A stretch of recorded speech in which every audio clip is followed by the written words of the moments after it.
aujourd'hui, ça va être une célébration spéciale et donc le déroulement est un petit peu différent qu'à l'habitude et c'est bon, ça fait changement et ça nous garde connectés avec les différents organismes qu'il y a aussi dans notre association d'église, parce que l'Église Le Sentier fait partie d'une association.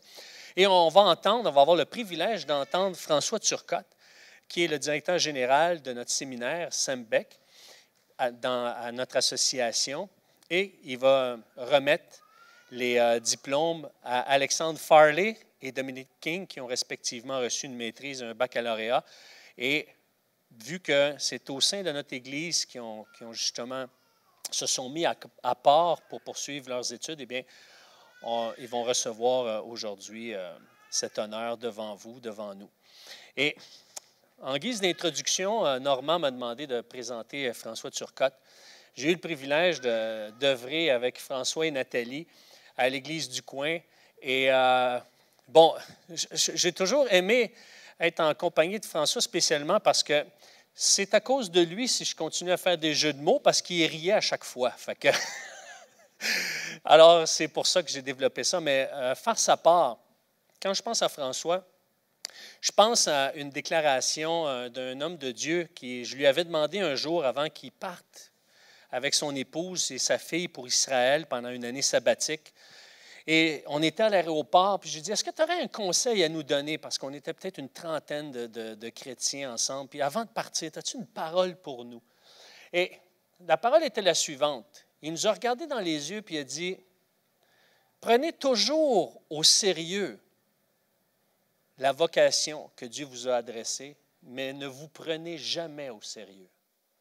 Et ça, je pense que c'est caractéristique de François Turcotte, qui est un homme qui prend extrêmement au sérieux la vocation qu'il a reçue, avec intégrité, avec dévouement, mais il ne se prend pas au sérieux parce qu'il sait que tout repose sur les épaules de notre Seigneur, et c'est son œuvre, ce n'est pas la sienne. Et s'il peut se donner comme ça, c'est parce qu'il y a une épouse fantastique qui le supporte, qui le soutient, qui est avec lui, qui l'épaule. Et je vous demanderai d'accueillir chaleureusement François Turcotte.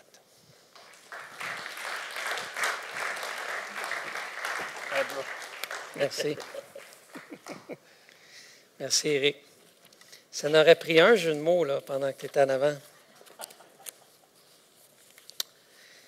Eh bien, il y a peut-être des belles choses qui sont dites sur moi, mais j'ai un ami d'enfance qui, lui, pourrait vous raconter les mauvais côtés. Marc-André qui est là. Alors, juste avant d'aller dans la parole ce matin, je voulais juste, avec vous, prendre le temps de peut-être juste réexpliquer qu'est-ce qu'on fait à SEMBEC pour que vous puissiez savoir. Donc, le Séminaire baptiste évangélique du Québec, qu'est-ce qu'on y fait? Donc, est-ce qu'on a le PowerPoint? Oui, non? Oh, yes. C'est bon?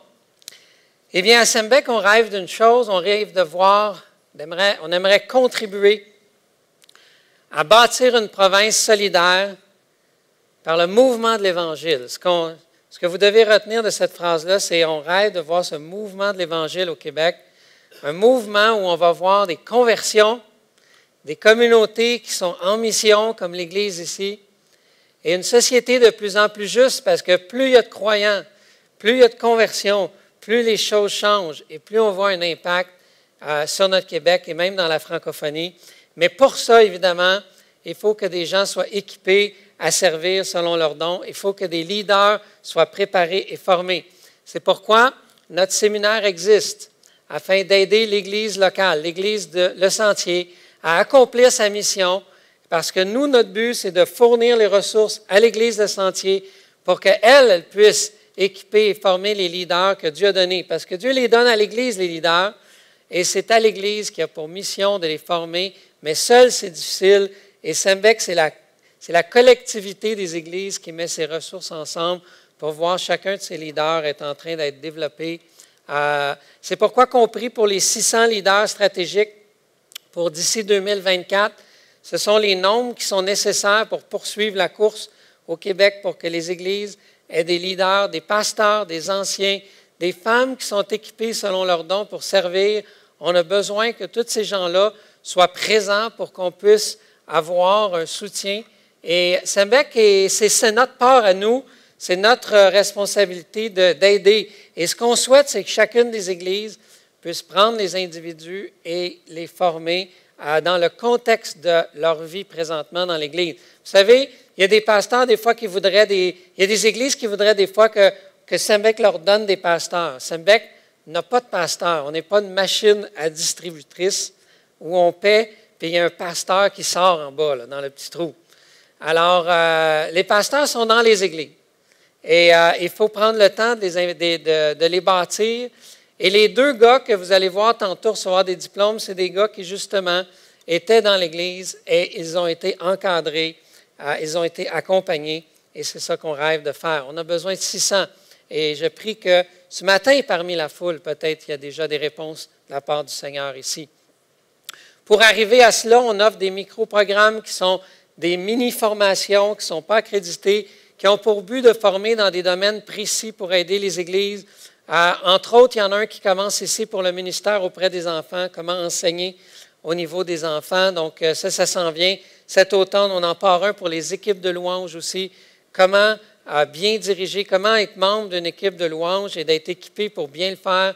Il y en a pour la jeunesse, il y en a pour toutes sortes de domaines. On veut aider les églises dans leur formation. Bien sûr, sur l'évangélisation aussi, pour qu'on ait des disciples qui forment des disciples, qui forment des disciples, qui forment des disciples. Amen? C'est ça qu'on veut comme multiplication, comme dans le Nouveau Testament.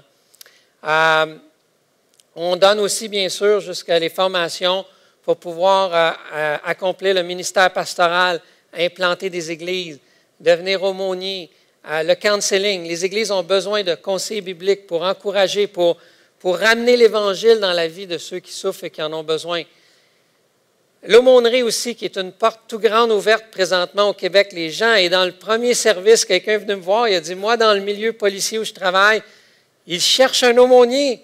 Voyez-vous, la communauté est prête à avoir des aumôniers. On veut les former, on veut les envoyer parce qu'ils ont des portes ouvertes et touchent les cœurs dans des gens, dans des endroits où on n'aurait pas accès normalement. Mais l'aumônerie ouvre les portes aux hôpitaux, aux prisons, aux milieux communautaires, dans la rue et tous ces endroits-là où les individus ont besoin de l'Évangile de Jésus. Donc, très encourageant, même ce matin, d'avoir une réponse à ce que je disais dans la présentation. Il y a des étudiants qui étudient chez nous dans les programmes réguliers, à leur rythme, dans le temps qu'ils ont.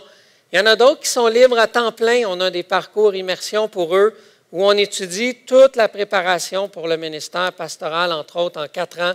Et puis, on est content de ça. On est en train de monter une équipe de profs à temps partiel aussi, parce que le Centre de ressources théologiques qui est Sembec, pour aider l'ensemble des églises, on a besoin d'avoir des professeurs qui mettent du temps à part, des gens qui vont être une ressource pour une région parce que les églises ont des questions théologiques, des gens qui peuvent enseigner, animer des cours, et on est en train de préparer, les 4 individus ici sont en train de chercher leur soutien. On est à 50% de la cible pour leur soutien financier pour qu'ils puissent être à temps partiel, mis à part pour l'enseignement, chacun dans son domaine, Alex en théologie, Jean-Seb dans le Nouveau Testament, Mathieu en counseling, Monique pour l'enseignement des femmes. Alors, on prie pour ça. C'est notre gros projet en 2018. Alors, pourquoi Sembec? Quelqu'un pourrait le résumer comme ceci. Tout simplement, c'est parce que c'est pour l'Église, c'est par l'Église et c'est dans l'Église. Et ça, c'est un slogan qui nous résume bien. On rêve de voir ces églises en train de former ces ouvriers, ces leaders dans tous les domaines de la sphère de l'Église pour qu'on puisse avancer et passer le bâton à la prochaine génération. Amen? Alors, si on se tourne maintenant un peu plus vers la parole de Dieu, en passant, je voulais juste dire aussi, si vous voulez plus d'infos sur Sembec, vous pouvez juste vous abonner à notre infolettre qu'on peut recevoir à chaque mois, qui donne tout ce qui se passe, les informations, les cours et tout.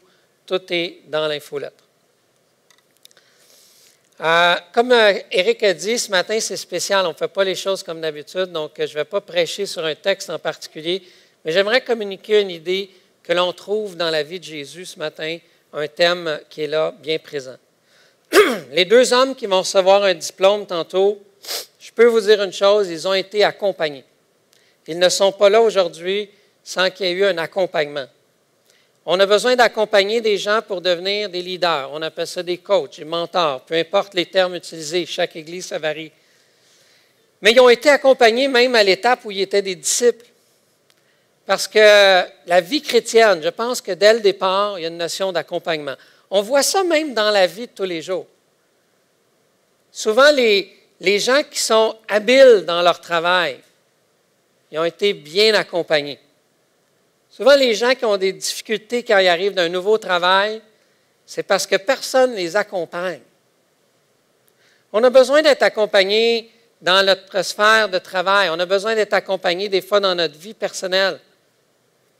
Les athlètes olympiques que vous voyez accomplir leurs prouesses, bien, ils ont derrière eux des dizaines et des dizaines de personnes qui les accompagnent pour qu'ils puissent faire cette discipline sportive. Je pense à l'histoire d'un pasteur que j'ai connu qui s'appelait Roger.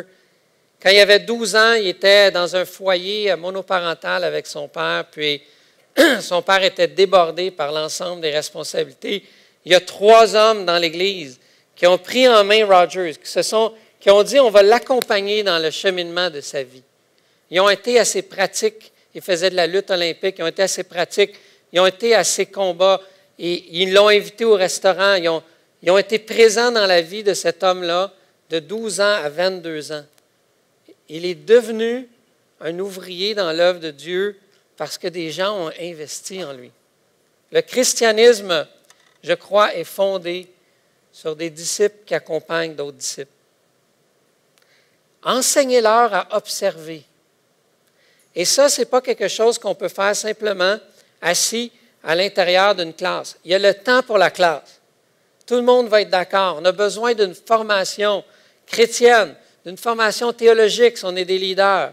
On a besoin d'apprendre à observer. On a besoin d'apprendre le savoir-faire, le savoir-être. Et ça, le Seigneur Jésus l'a fait lui-même en accompagnant. Lui-même a accompagné 12 personnes pour nous montrer un modèle. Et j'aimerais qu'on tire quelques principes de sa vie ce matin. Nathalie, tu m'apprendras-tu ma bouteille? Jésus nous montre quelques principes. Il y en a plusieurs, je ne pourrais pas tous les couvrir ce matin, mais j'aimerais vous en parler de quelques-uns. Premièrement, ceux qui forment des disciples, quand on accompagne un disciple, quand on s'investit dans la vie de quelqu'un, il faut faire confiance. Savez-vous le jour où j'ai compris ce principe-là? C'est le jour où ma fille de 16 ans était assise dans ma voiture pour apprendre à conduire. Ça, c'est toute une expérience. Tu vois ta fille, là, c'est elle qui a le volant. Tu vas aller sur l'autoroute, puis toi, tu n'as pas le volant, ni le frein, ni l'essence, tu n'as rien. Et tu es simplement en mode de faire confiance pour qu'elle puisse apprendre. Vous savez, Jésus a connu ça aussi. Vous savez, il est Dieu sur terre, fait homme. Il sait tout, il peut tout faire à la perfection. Puis il a pris les 12 à un moment donné, puis les envoyé en mission pour la première fois. Il leur a donné des directives. Il leur a donné une mission précise. Puis il a dit, go, je vous attends, vous me ferez un rapport en revenant. Et on a ça dans les évangiles. C'est quelque chose. Jésus aurait pu le faire. Vrai? Et il a envoyé les 12. Faire confiance. Accompagner quelqu'un, lui faire confiance pour pouvoir lui transmettre un savoir pour qu'à son tour, elle puisse le faire. La plupart des gens ont de la difficulté, quand ils sont bons dans quelque chose, à former. Pourquoi? Parce qu'ils ont le bâton dans les mains, puis la plus grande difficulté, c'est de le passer. D'accompagner quelqu'un pour que le passage du bâton soit réussi et que la personne maintenant soit capable de faire ce que l'autre est en train de faire. Jésus a fait confiance aux 12. Il les a renvoyés dans un deuxième voyage en leur donnant de nouvelles directives, avec 120 personnes cette fois-là. On le voit dans Luc chapitre 10. Et encore là, il a fait confiance. Et quand ils sont revenus, il y avait encore des apprentissages à faire. Jésus les a corrigés, il les a appris, il les a pris en main jusqu'à temps qu'ils puissent quitter ce monde. Si Jésus a pu quitter le monde et confier sa mission à 12 hommes, qui sommes-nous pour dire qu'on ne peut pas transmettre une connaissance qu'on a et faire confiance à quelqu'un? Pas vrai? Le christianisme repose sur l'accompagnement. Accompagner quelqu'un, c'est la base même de la mission de Jésus dans Matthieu 28, quand il dit « Allez, faites de toutes les nations des disciples et enseignez-leur à observer. Accompagnez-les. Multipliez-vous dans quelqu'un. » Jésus, pour ça, a dit qu'il était un modèle. Et là, les gens vont dire, ben, moi, je ne peux pas accompagner, je ne suis pas un modèle. Mais il y a deux choix. Si tu ne peux pas être un modèle pour accompagner quelqu'un, sois accompagné. Accepte de suivre quelqu'un. Donc, ça inclut tout le monde ici ce matin. On est soit en train d'apprendre de quelqu'un ou on est en train d'apprendre à quelqu'un, mais la plupart du temps, je dirais, c'est les deux en même temps. Donc, il n'y a pas comme de catégorie de perfection. On atteint la ligne de modèle, puis là, on peut commencer à accompagner quelqu'un. Moi, je vous dis, dans votre vie, soyez intentionnels dans la vie de quelqu'un. Soyez les personnes qui ont été dans la vie de Roger. Soyez les personnes qui ont été dans ma vie et qui m'ont accompagné dans le passé, qui m'ont permis d'accompagner d'autres un jour. Vous savez, on pense souvent, la troisième chose qu'on voit dans la vie de Jésus, c'est qu'il a mis la priorité aux relations. On a besoin de structure, on a besoin de programme, on a besoin d'un bâtiment, mais jamais au détriment des relations. La vie chrétienne est relationnelle. La vie chrétienne, c'est ouvrir son foyer. C'est d'inviter des chrétiens et des non-chrétiens en même temps, pour que les non-chrétiens voient comment les chrétiens s'aiment entre eux, se servent. C'est d'ouvrir son foyer à des chrétiens pour qu'ils voient comment j'élève mes enfants, comment je me conduis avec mon épouse. C'est à travers les repas. Notez le nombre de fois que Jésus est à table dans les évangiles. Ce n'est pas impressionnant? Il y avait si peu à dire, mais on voit Jésus en train de manger chez des gens. Ça se passe dans la vie de tous les jours. Jésus a voyagé avec les 12. Il a passé du temps avec eux. Il a accompli la mission avec eux. Ils étaient ensemble. Ce n'était pas une question d'une seule réunion. C'était une vie complète qui était métamorphosée par l'apprentissage de suivre une autre personne. Frères et sœurs, ici ce matin, si Dieu vous a déjà béni, soyez en train de transmettre à d'autres. Ne gardez pas pour vous. Le christianisme, c'est comme je reçois et je redonne. Je reçois et je redonne. La meilleure image que j'ai pour ça, c'est que quand on a un chiffon pour laver la vaisselle dans le lavabo, vous avez ça à Gatineau? Lave la vaisselle. Puis là, si on laisse plein d'eau dedans, là, on ne les sort pas, on laisse là plein d'eau, là, on revient 2 jours après, là, ça ne sent pas bon. Ça a corrompu. Là. Quand on reçoit de l'eau du Seigneur, on est appelé à redonner cette eau-là. Sinon, le processus reste à l'intérieur de nous, puis il n'y a pas de croissance, il n'y a pas de fruits. Alors, je vous encourage à penser intentionnellement à qui Dieu veut que vous transmettiez ce qu'il vous a déjà donné. À choisir des individus à qui s'investir, les voir grandir. Il n'y a peut-être pas d'adultes disponibles à aller vers les ados. Ils ont 14-15 ans, ils ont besoin d'adultes dans leur vie. Trouvons quelqu'un et soyons comme Jésus, un modèle d'amour et de service pour l'influence chrétienne. On dit leadership aujourd'hui, mais je pense que comme chrétiens, on est tous appelés à avoir de l'influence, du leadership auprès d'autres disciples ou d'autres leaders, dépendamment de notre position et nos dons. Une autre caractéristique intéressante, c'est que Jésus, dans son accompagnement, il y avait un ingrédient qui était incontournable pour lui. Son accompagnement, il l'a fait avec en vue la croix. Quand vous allez relire un évangile, un des 4 évangiles prochainement, vous regarderez cela. Les enseignements de Jésus sont à la lumière de lui qui va mourir à la croix. Ce n'est pas des enseignements comme une espèce de gourou qui veut se vanter puis devenir de plus en plus important. Non, il prépare à la croix. Il leur montre que le chemin dans lequel ils sont en train d'apprendre à vivre dans leur nouvelle vie, c'est une vie de renoncement. Une vie où on se donne au service de notre Dieu. C'est la croix et toutes ces valeurs de renoncement qui était dans la pensée de Jésus quand il préparait les disciples pour faire face à leurs épreuves, pour faire face à leurs tentations, pour faire face à leur chute. La croix était le cœur du processus formateur chez Jésus. Apprenons à nos disciples à vivre à la lumière de la croix. Et dernièrement, pour ce matin, Jésus nous a donné le modèle que la formation de disciples se fait dans la mission. C'est au cœur même de la mission que Jésus a formé ses disciples. Pour Jésus, il n'y avait pas deux catégories. On va apprendre à être disciple, puis on va aller à la mission, énoncer la bonne nouvelle.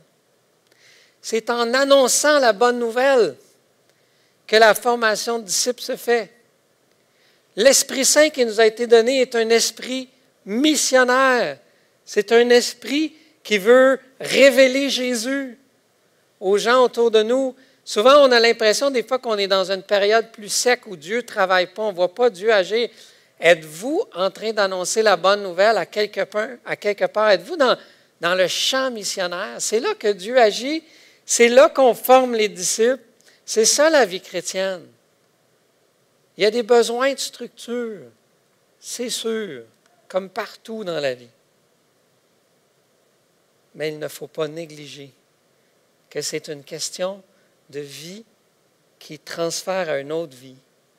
C'est une question, et cette vie-là se transfère au moment où on est en train de vivre la bonne nouvelle. Quand j'avais 16 ans, j'étais dans une réunion jeunesse depuis quelques années déjà, puis il y avait quelque chose qui me disait qu'il me manquait de quoi. Et au même moment que je vivais ça, Dieu envoie un frère qui s'appelle Michel dans ma vie. Et lui, il me dit, est-ce que tu serais intéressé à ce qu'on passe du temps ensemble? J'ai dit oui.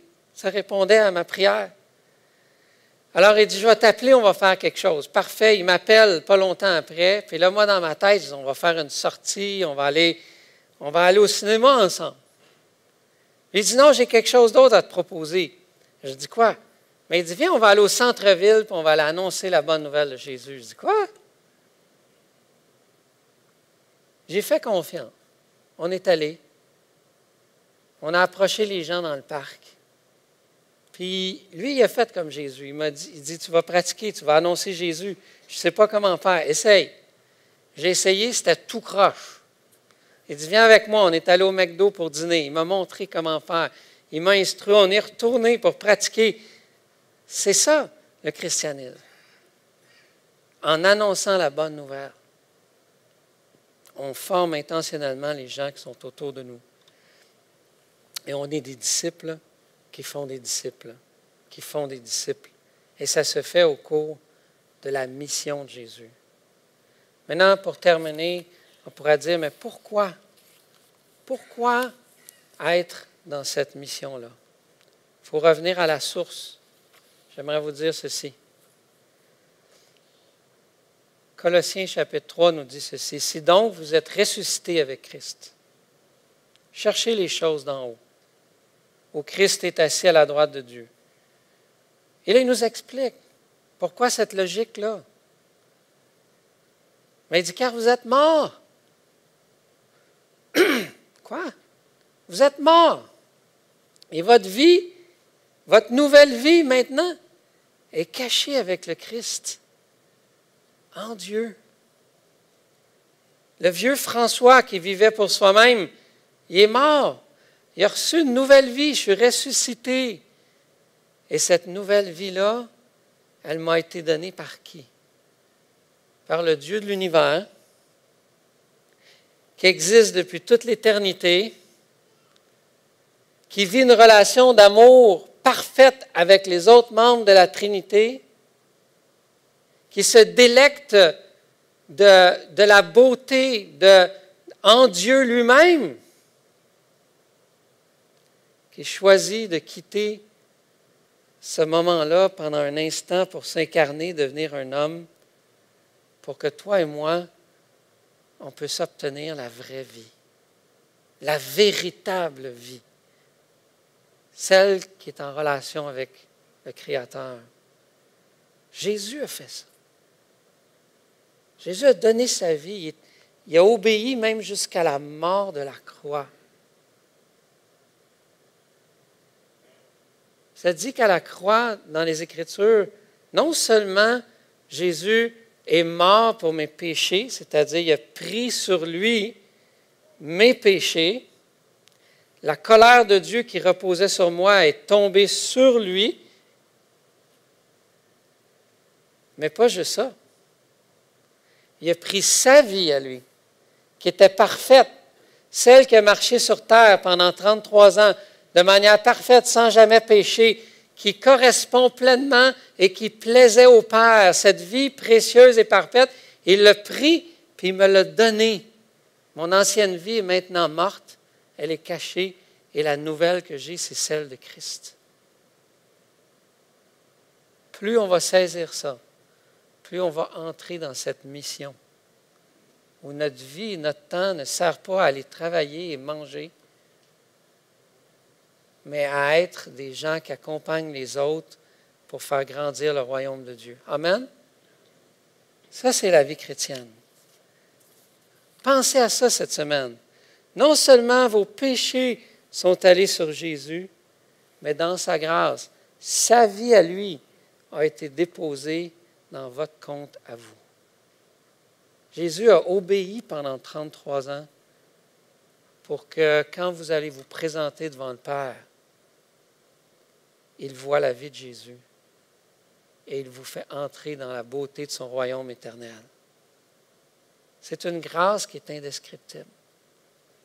Et ça transforme une vie. Et ça fait de nous des gens qui veulent donner. On ne veut pas devenir des chiffons dans un lavabo plein d'eau corrompue. On va être sûr que quand on les tord, l'eau de la vie sort et transmet à l'autre ce que j'ai moi-même reçu. Un disciple d'un jour peut déjà donner le bâton, peut déjà donner quelque chose à quelqu'un d'autre. Prions ensemble. Seigneur Jésus, le don de ta vie est si précieux. C'est unique dans l'histoire de l'humanité. C'est la transaction céleste indescriptible, inimaginable, que nul n'aurait pensé que tu as payé le prix pour faire. Et en plus, tu permets que ce soit partagé avec nous. Seigneur, donne-nous de rencontrer quelqu'un, de choisir quelqu'un, d'être intentionnel ici ce matin pour pouvoir transmettre dans la vie d'un autre. On t'en prie au nom de Jésus. Amen. Eh bien, comme on croit que l'Église est extrêmement impliquée dans la formation d'un des leurs, alors on voulait le faire à Gatineau aujourd'hui. On voulait vous remettre devant vous, devant l'Église du Sentier, les diplômes qui ont été discernés à Sembec cette année, des gens qui vous concernent. Fait que le premier diplôme, c'est un baccalauréat en théologie que Dominique a complété. Et puis, on est très content de ça cette année. Il va vous adresser un mot, mais je vais le remettre à Alex, qui était dans sa vie. D'autres l'ont accompagné, l'a dit, mais Alex est là ce matin. Alors, pendant que je lui remets, on peut l'applaudir chaleureusement.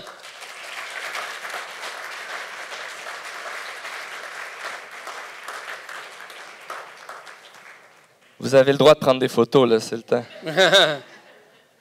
Donc, je vais juste prendre quelques instants pour remercier l'Église. On a parlé beaucoup d'accompagnement dans le message ce matin. Et pour Sembec, l'université, ce n'est pas juste l'école, ce n'est pas juste Sembec, mais c'est l'Église, l'Église Le Sentier. Dans les 6-7 dernières années, vous avez été pour moi, vous m'avez accompagné dans mes études. J'ai appris beaucoup ici à l'Église, dans le ministère avec la jeunesse, dans les relations. Comme je disais ce matin, en réfléchissant à ça, j'ai souffert avec vous, j'ai ri avec vous, j'ai réfléchi avec vous, avec certains d'entre vous, avec plusieurs d'entre vous, à la fois à l'Église. Et quand on apprend des choses sur les bancs d'école, puis ensuite on est à l'Église, on met en pratique, c'est vraiment grâce à l'Église Le Sentier. Puis aussi, il y a eu l'Église du Bon Berger que je veux mentionner à Orléans, qui a eu à cœur cette formation-là quand j'étais à l'école, j'avais 19-20 ans. Et qui ont voulu investir aussi dans ma vie. Puis je veux vous remercier pour le temps que vous m'avez permis de prendre pour étudier, d'étudier une journée par semaine. Ça a été un privilège pour moi. Puis l'argent aussi que l'Église a investi dans ma vie. Donc, puis tous ceux qui m'ont accompagné, merci beaucoup. Je suis très reconnaissant de ça. Puis c'est un accomplissement que j'ai fait avec toute l'Église et que je suis content de souligner avec vous aujourd'hui. Merci. On le félicite encore, oui, merci. Je dis souvent aux gens qui reçoivent un bac comme ça que ce n'est que le début. Ce n'est pas une fin, c'est un début. On continue. Toute notre vie, on est en formation continue. Ça a été vrai dans le cas d'Alex qui, après cette première formation pour le ministère, a décidé d'approfondir dans un sujet précis qui est l'apologétique. Il a eu le privilège d'avoir été accompagné pendant 5 ans par M. William Edgar, qui est à Philadelphie, et qui s'est investi dans la vie d'Alex pour qu'il puisse développer en apologétique. On est content ce matin et j'aimerais vous encourager à le féliciter pour sa maîtrise en apologétique avec Sembec.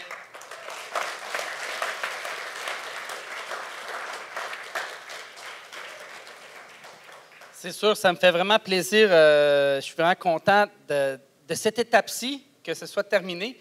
Ça a été un long processus pendant 8 ans, presque un peu comme Dominique aussi. J'aimerais remercier vraiment l'Église, le Sentier. Comme Dominique, c'est un peu le même message. Si ce n'était pas de l'Église, ça serait impossible. Si vous n'auriez pas investi en nous, accepté qu'on puisse être en formation et qu'on participe à toutes sortes de rencontres de counseling ou des rencontres, d'autres sortes de rencontres de formation de disciples et autres. Si l'Église n'avait pas accepté qu'on fasse des gaffes, puis de ne pas nous condamner pour ça, mais de nous aider à grandir et de nous donner un contexte d'apprentissage, ça aurait été impossible. Et je veux remercier M. Edgar de m'avoir accompagné. Je veux remercier François en particulier. C'est François qui m'a approché au début, là, il y a peut-être 9 ans de ça, pour savoir si j'avais de l'intérêt à apprendre un peu plus davantage sur l'apologétique. Ça a vraiment été un privilège pour moi. Je veux remercier le conseil de l'Église, tous les anciens, l'équipe pastorale qui ont été vraiment un appui. Il y a eu des temps où j'ai dû mettre carrément toutes mes responsabilités à l'Église de côté pour pouvoir m'investir dans les études. Puis ils m'ont donné l'occasion de le faire et ils ont permis que je puisse faire ça. Merci pour votre soutien dans la prière. Merci pour votre soutien financier.